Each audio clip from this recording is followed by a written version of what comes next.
অসমৰ মুখ্যমন্ত্ৰী হিমন্ত বিশ্ব শৰ্মাদেৱে সুসভ্য অসমীয়া জাতিক ৰিক্সাৱালাৰ ভাড়াৰ পইচা মাৰি অসভ্য জাতিলৈ ৰূপান্তৰ কৰিব বিচাৰে নেকি?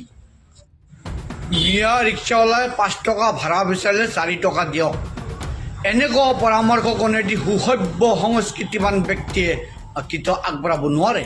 এয়া আমাৰ দুৰ্ভাগ্যৰ বিষয়। অসমৰ মুখ্যমন্ত্ৰী হিমন্ত বিশ্ব শৰ্মাদেৱে আগবঢ়োৱা এনে নিৰ্লজ্জ নিকৃষ্ট মতাদৰ্শক আমি ঘিণ কৰোঁ, আমি গৰিহণা জনাওঁ। এই একটকীয়া বীৰত্ব অসমীয়াৰ স্বাভিমানক অৱনমিত কৰিব, অসমীয়া জাতিক লজ্জিত কৰিব। অসমৰ মুখ্যমন্ত্ৰী হিমন্ত বিশ্ব শৰ্মাদেৱে সুসভ্য অসমীয়া জাতিক ৰিক্সাৱালাৰ ভাড়াৰ পইচা মাৰি অসভ্য জাতিলৈ ৰূপান্তৰ কৰিব বিচাৰে নেকি? ইয়াৰ ৰিক্সাৱালাই 5 টকা ভাড়া বিচাৰিলে 4 টকা দিয়ক, এনেকুৱা পৰামৰ্শ কোনো এটি সুসভ্য সংস্কৃতিবান ব্যক্তিয়ে কেতিয়াও আগবঢ়াব নোৱাৰে। এয়া আমাৰ দুৰ্ভাগ্যৰ বিষয়।